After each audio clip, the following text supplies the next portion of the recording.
Yan po, sabi po nila hindi po sila magkakilala. Baka naman po fan lang siya. Can we state for the record who the personalities in the picture are? Yung boss ko po, si Boss Henry Alcantara, at saka po si Senador na akala po niya ligtas na siya. Sorry, we have to have proper decorum, please. I'm we have to sorry. state for the record the name of the person and the occasion that we are talking about. I believe, Your Honor, ito po yung birthday sa Soler na ito nga po yung parang sa 10th po ng Soler ginawa yung birthday ni Senator Jinggoy Estrada po. Again, to be very clear, who are the personalities? Please state for the record in this picture. Si Boss Henry Alcantara po at saka po si Senator Jinggoy Estrada po. Thank you. Next picture, please. So again, these are pictures with known personalities during the birthday of Senator Jinggoy Estrada. Is this correct? To be honest, Your Honor, I do not know when this picture was taken, but I'm just trying to show that Mr. Alcantara, Engineer Henry Alcantara, and Senator Jinggoy Estrada have met a couple of times already. And they appear, what do they appear? Do they appear close? And they appear super close, Your Honor. All right, thank you. Please proceed. Next picture, please.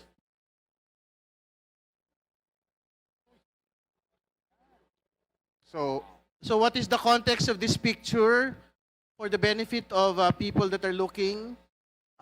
Can you describe who had taken this picture and kindly explain the context, please? Kung maalala ko po, ako po ang nagpicture nito.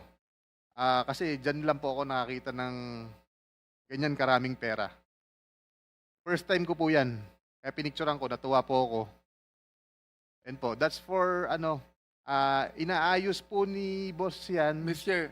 For- Chair, sino yung taong yun na naka-blue? Can you state for the record, sino po yung napicturean na nakatayo sa harap po ng mga pera? Yung half body po, si Boss Henry Alcantara ko po yan. Okay. Kanino binigay ang pera, Mr. Chair? Kanino binigay ang perang yan? Sorry. Sige, pakikwento po muna yung what is the context of this picture? Yan po, ang context po niyan is, kung makikita niyo po, magkakahiwalay po yung pera. May mga designated person po na pagbibigyan yan, Your Honor. So, Can he name them kung sino pagbibigyan ng mga perang yan? I'm sorry, Your Honor. sino po daw yung pagbibigyan ng mga pera po na yan, supposedly? Ito na nga po yung sinasabi ni boss na sa mga... Alright, next picture, please. Chair.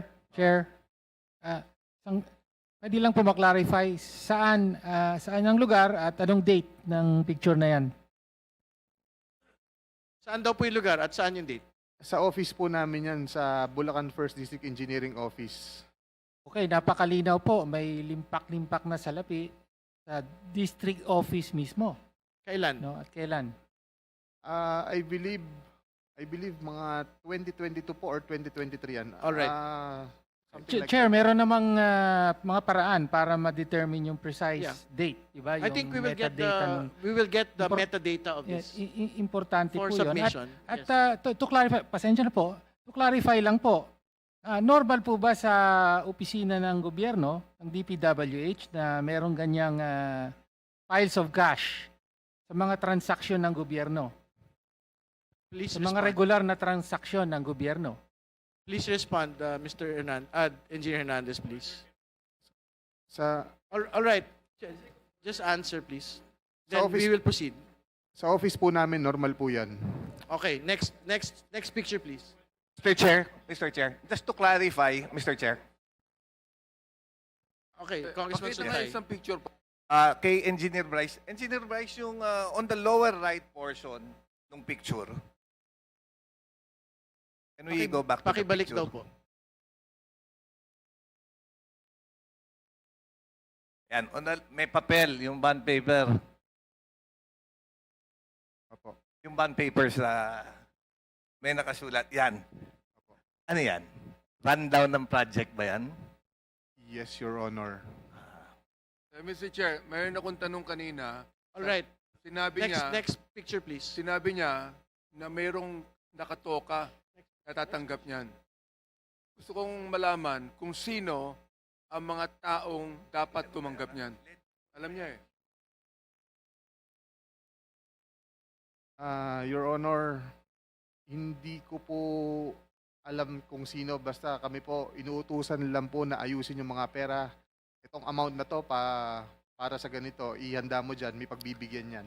Ganun lang po, sinesegregate po namin yung mga pera. Yun lang po. And the rest, kagaya nga po ng sabi ko, is ang Yan, politiko look po, at that. ang politiko or yung proponent po, si Boss Henry lang po ang kausap. Okay, Ano next yan? picture. Mr. Chair, para ba yan sa project?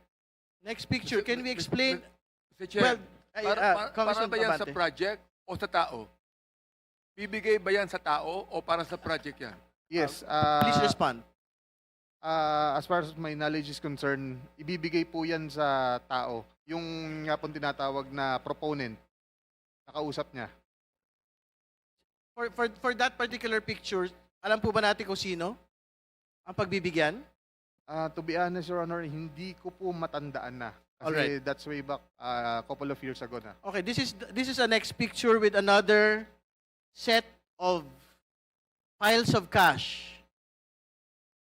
Ano po yung context nitong litrato pong ito? Ito po, kung ipinakita nyo yung nakita po na pinakaunang pictures na marami pong tao, this is the same exact place. So, ibig ko pong sabihin dito, sa tambayan po namin yan eh. So, yan po yung, dyan po pine-prepare yung mga pera na for delivery with regard sa mga proponent na kausap ni Boss Henry Alcantara. Ano po yung ibig sabihin ng tambayan? Is this within the building of Bulacan First or is it a different area? No, private resident po siya na nilagyan po ng bilyaran para we can hang out after office hours, ganun po. Within the vicinity of the ano lang po, of our office. Sino po yung rinenta ba yan o binili o merong may-ari niyan? Yes po, meron pong alam ko po kaibigan po ni Boss Henry Alcantara ang may-ari niyan. Alright. Pero hindi po, first, to be clear, hindi po ito sa building ng Bulacan First. Yes po, hindi po 'yan sa building ng DPWH. At hindi naman din ho si D. Alcantara ang may-ari, ibang tao. Hindi po, Chair. hindi po si Boss Henry. Alright. Mr. Chair, gusto Congressman ko Benny, please. tanungin si Engineer Alcantara tungkol sa mga bagay na yan, kung ina-accept niya o dinideny niya. Sapagkat kanina, marami siyang sinabing kasinungalingan eh. Engineer Alcantara, Sige, patapusin mo na daw yung mga litrato, tapusin mo Congressman na. Benny. Meron ko ba? Meron pa? Please, kumpletuhin daw muna natin yung mga litrato. Next slide. Alright. There is a text. Your Honor, I think this is a Viber message. yes, that's disappearing message, Your Honor. Can you read, Engineer Bryce, the name of the person that is there, that is stated in the Viber message, and the content of the message, please? Your Honor, if may I recommend Engineer JP Mendoza to read the actual message because he's the one who took the photos personally from our Boss Henry Alcantara. Alright. Sige po, pakibasa na lang po. This is the final slide. Good afternoon, Your Honor. Before I proceed, kagaya rin po sana ng request ni Engineer Bryce kanina dahil medyo maselan po itong conversation na to, baka pwedeng mag-request din po sana ako ng security kung sakali. Yes po.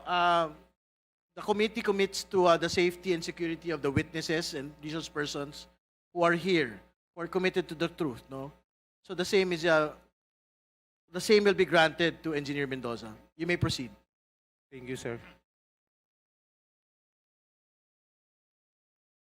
Sir, yung picture po na yan ay nung October 2023 na kung saan nagre-request po si Senator Joel ng yung mga binasa po ni Engineer Bryce ng flood control kanina na nakasaad doon sa context.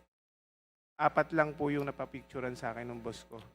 Kumbaga, parang sa summary po na yan na sinasabi ni Senator Joel na mababa lang yung kanyang pondo, subalit siya ang majority floor, isa siya ang majority floor leader siya noong that time and member siya ng Commission on Appointment.